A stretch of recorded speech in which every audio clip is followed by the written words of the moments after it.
So I've continually mentioned that I don't think college football is broken like many others do with the NIL transfer portal, coaching salaries, free agency, NIL demands of millions of dollars before you played a snap. I don't relate to that thought process.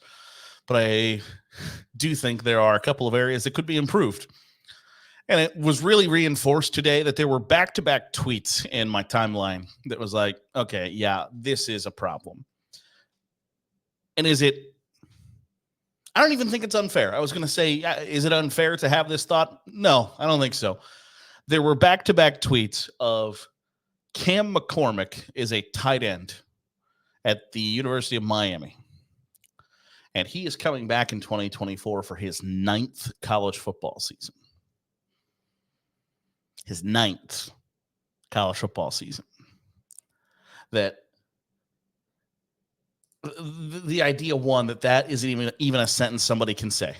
That you are in your 9th college football season. That this guy was in the same recruiting class as Nick Bosa and Jalen Hurts. Is still playing college football. Come on now. I understand he battled injuries in 2018, 2019, 2020, 2021. Okay, that still leaves 2022, 2023. You get the picture. I was in full agreement with the NCAA on the COVID year that if you were that it shouldn't count towards a year. It shouldn't have. Some schools played, some schools didn't. Some schools played 9 games, some schools played 10 games, some schools played 5 games. It shouldn't have counted. However, I don't think that should then mean that you're like a couple of months away from getting like the veteran minimum at the end, like getting your pension for the rest of your career. If you had 4 years of injured seasons, I feel sorry for you. I think that sucks, and I hate it for you. It stinks. I feel really, really bad if you underwent that. At the same time, you're in your 9th college football season, and you're taking away a spot from somebody who is legitimately only going to get to play 5 college football seasons if they are lucky. If they're unlucky, 6 college football seasons. And you're going to come into year 9. Don't love it. Michigan quarterback Jack Tuttle is seeking his 7th year of eligibility. Jack Tuttle was Chris Olave's high school quarterback. And Chris Olave has been in the NFL for it's just the idea that you're on year 7 or year 9, or Talia Tagovailoa was petitioning for another year of college. Like, it's and I get it. I wholly understand the idea, the thought process of this is going to be the end, for the most part, of my football journey. If Cam McCormick had an NFL future, he wouldn't be playing year number 9, the longest college football career in history. If Jack Tuttle had an NFL future, he wouldn't be seeking a 7th year of eligibility. If Talia Tagovailoa had an NFL future, he wouldn't be clamoring for a way to find a final year of college football eligibility. It just wouldn't happen. So I understand the thought process. I understand the want, the will, the desire to continue to play college football.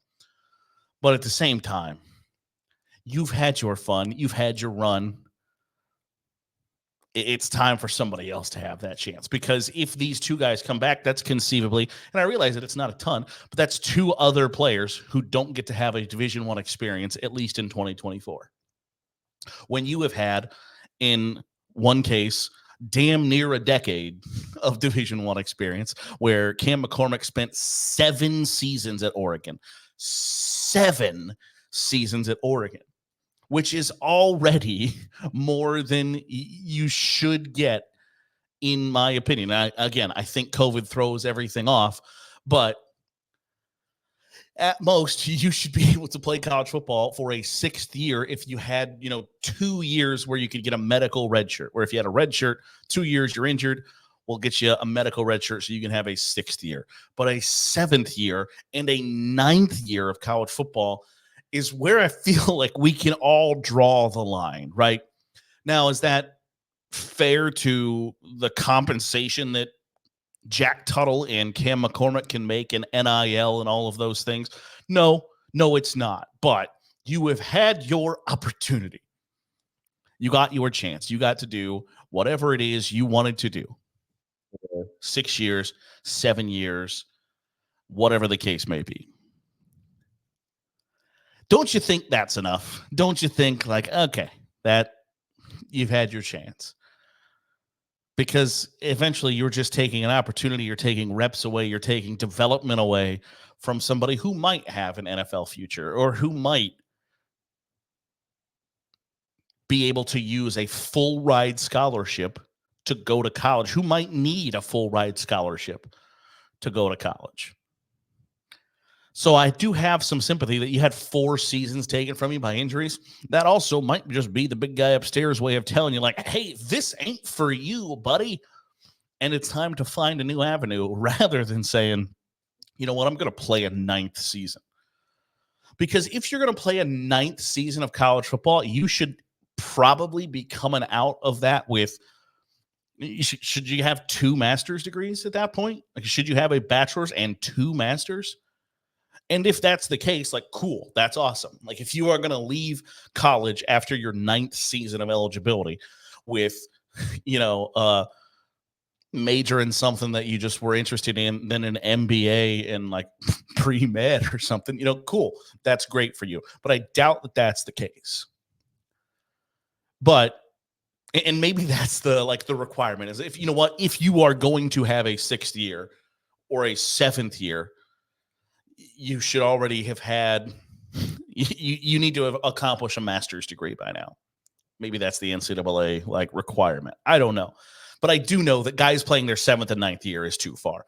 Like earlier in the season, I kind of bitched at Luke Fickell, who talked about this same issue that, hey, guys are playing into their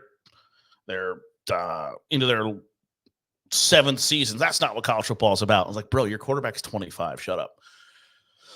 But if your quarterback's 25, if you're going for your 7th year, I think that's where you draw the line. Again, this is special circumstances, but I think somebody needs to just eventually say, like, hey, listen, buddy, like, you're not going to get a 7th year of college football. That's not fair to really a whole lot of people other than you. So we're just going to cut it off. Like, just make it last call, like final night of the bar, right? Like, just, hey, like, you're done. We're cutting you off. That's it. And I think that COVID year should count. I think it should matter at the time. And I think it was the right decision, whether that jacked up rosters in even non-football sports for a really long time. I read stories about, a volleyball team went to the Final Four and we're dumping out a bunch of players. And they were like, listen, I don't have room for you anymore. Like, we had planned to give all of these new players scholarships. We had planned on implementing all of these new players into our scheme, into our team, and you had your run. And if you can go off somewhere else and have a second act is a great career, best of luck to you. I'm going to love you forever, but I don't have room for you anymore. Does that suck? Yeah. But it's just the byproduct of being in a crappy situation. But having a 7th year and a 9th year, I think, is just kind of taking advantage of a situation where, and maybe I'm looking at it wrong. Maybe if I was in that situation of like, okay, I could play a 9th year of college football or a 7th year of college football instead of facing the real world, maybe I should be encouraging kids to avoid the real world for as long as possible. Stay here. Stay as long as you can. I don't know. But I do know that it feels like a bit much. And again, maybe I'm looking at it wrong. If I was going to play my 9th college football season, I would feel somewhat embarrassed that, like,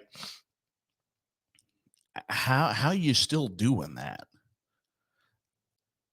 And don't you have anything better to do?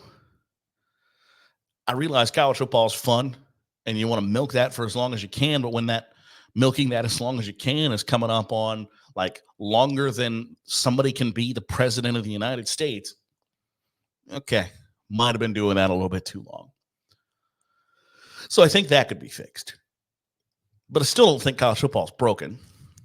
I do think that playing for 7 years and 9 years is where I think most people, and maybe the overwhelming majority of people, can agree that, like, hey, you know what, that might be where we can all get on board together and say, this is too long. This is too much.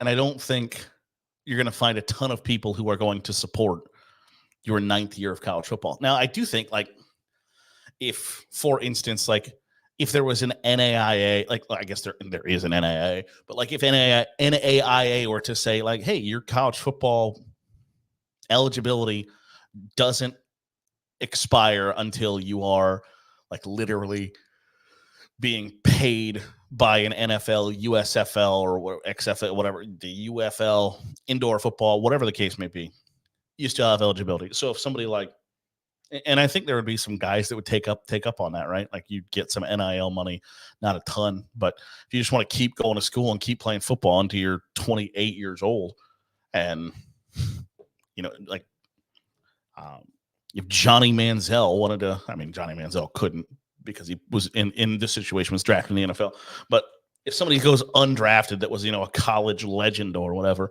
and still wanted to play college football and they go to some NAIA school, that would be a great way for NAIA football to get a little pub, to get a little notoriety that, hey, this guy who used to play at Florida or Alabama or Ohio State or whoever is now playing at Siena Heights. I think it'd be a good way to keep guys to keep playing college football. But at this upper echelons, at the creme de la creme Power 5 level, if you're on year 9 and 7, I think it's time to move on. And I don't think that's unfair to say. That's just my thoughts. That'll do it for today's episode of the Daily Huddle. Appreciate you making us a part of your day, however it is, wherever it is you're doing so.